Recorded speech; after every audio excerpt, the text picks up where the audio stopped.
Okay, now that we've discussed what carbohydrates are, let's take a look at the food groups. So we have fruits, vegetables, grains, dairy, protein, and fats. So some of the groups may overlap into the fat, protein, and carbohydrate descriptor or categories, but a few of the relevant food groups that we should take a look at are listed here. And you may have more fruits and vegetables and grains and so forth that you would like to add to these lists. But these are a few that are commonly consumed or commonly eaten in a Filipino diet. And please feel free to share more if I have missed any. Of course, I can't fit all of the foods on this slide here, but we'll take a few as we go. So, one of the food groups, the vegetables, is also important to consider, which is the starchy versus non-starchy vegetables. So the starchy vegetables have more of a, or have a higher carbohydrate sugar content than the non-starchy vegetables. And so the starchy ones would be the ones that we would need to take or pay closer attention to when meal planning. So the categories or the food groups in this red oval here are the ones that have a greater effect on blood sugar level. So this includes dairy, grains, some of the vegetables, more so the starchy vegetables, and then the fruits. Those tend to raise blood sugar more than the protein and the fats do. So how do we go about meal planning? If you'd like to share for a moment with your table, maybe a few minutes, how you plan your meals, or if you go out for meals, take it just a few minutes to do that. Okay, so now we'll come back together and discuss how we can do meal planning with My Plate. So if you can raise your hand to see or share if you have seen this My Plate here before. So a few of you. So My Plate is one of the ways that we can modify our meal plan to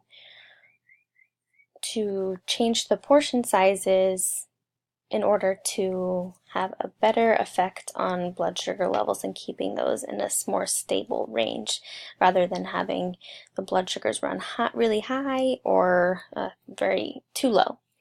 So in each of the sections there is one designated for fruit, for vegetables, for grains, for protein foods, and then for dairy. So one of the ways that we can modify all the meals would be using the Create Your Plate method. And in this method, compared to the previous My Plate method, you can see that the green section is set aside for more of the non-starchy vegetables, whereas before you saw that in the tiny circle, before you saw that half of the plate was designated for fruit and for vegetables. But in this case, fruit, as we remember from our list from a few slides ago, the fruit has an effect on blood sugar. So by creating half the plate to be non-starchy vegetables, we have made a way to control or lessen the degree of how high the blood sugar may go.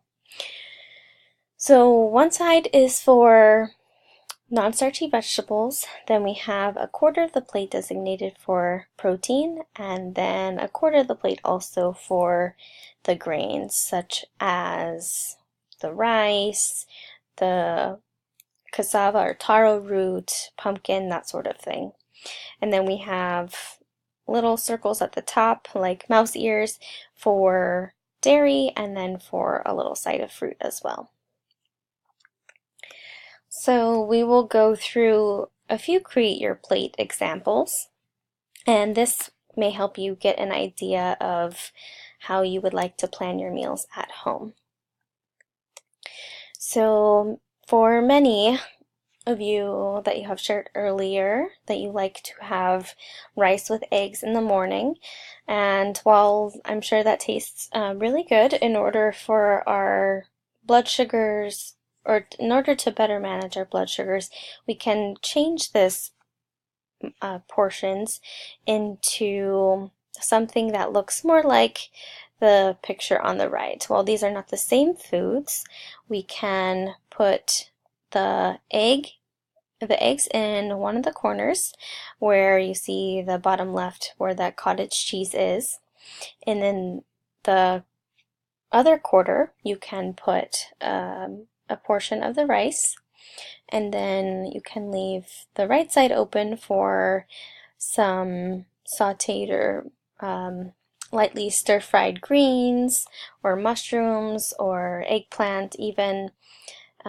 to modify that egg and rice dish. And then this plate we have a fried fish, we have some potatoes, and then we also have a rice.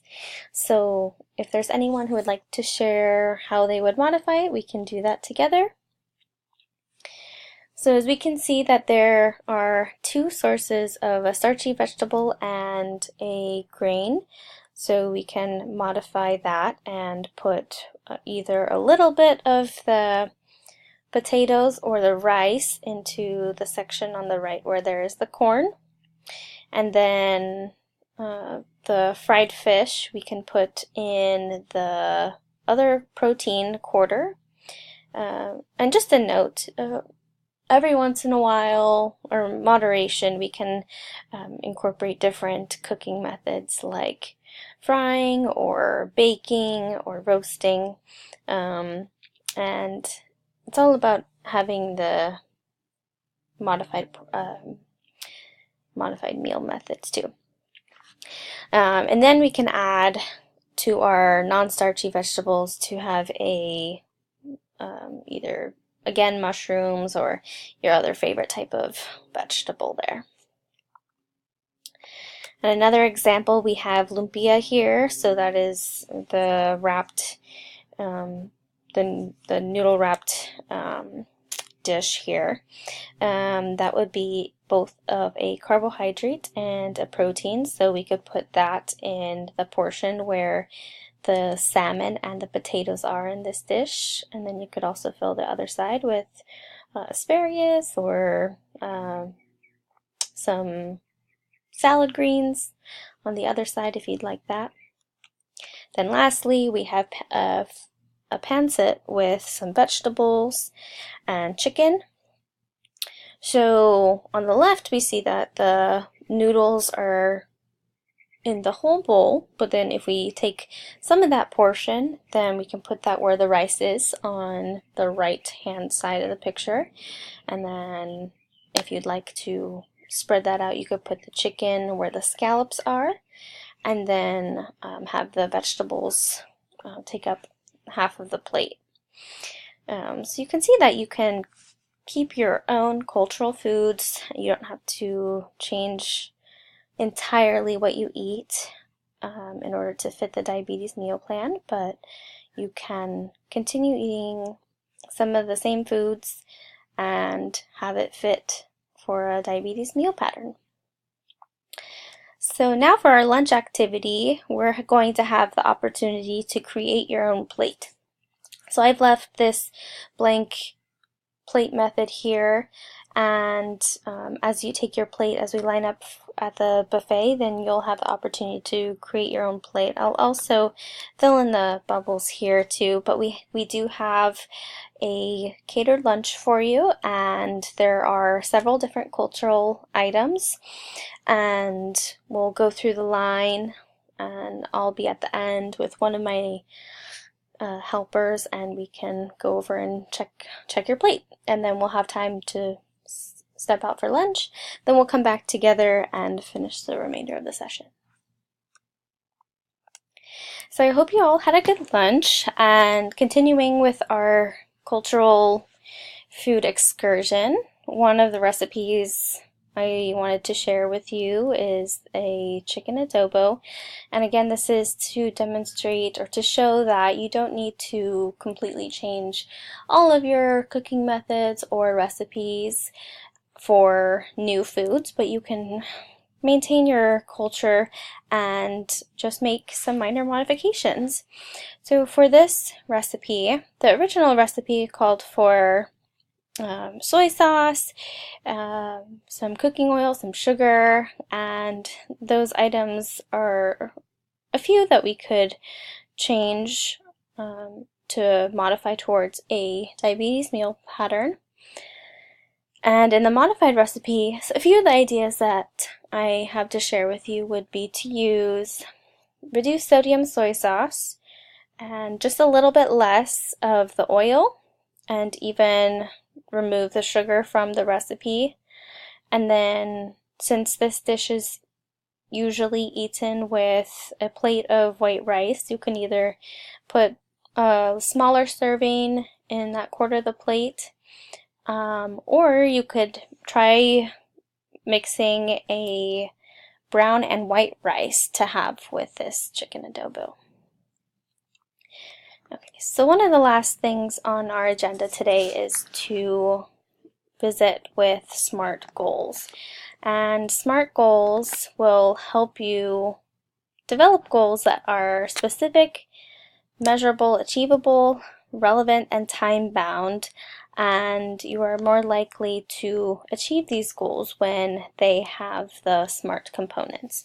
So in this first component, it is S stands for specific, and this would mean to exactly say what you want to do. So for example, it would be to add one vegetable to each lunch, or to eat half a portion or 1 cup less of rice than you normally would in that day. And you want the goal to be measurable, something that you can actually see, have I changed my habits, or have I changed my eating, or what my cooking methods are. We can measure adding one vegetable, and we can also measure how much rice we put. Achievable, and these are something that you believe in yourself that you have the ability to do. You want to make sure that you're not saying you're going to completely overhaul your behaviors or your dietary habits, but you want to something that you think that you can change within the next week or so.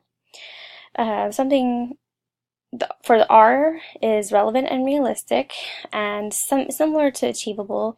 Doesn't make sense for your situation. So if you right now are eating out every single day of the week for most of your meals, it doesn't really make sense for you to completely start tomorrow and make all of your meals at home. You want something that you can maybe make 1 meal a week at home, and that would be a relevant goal.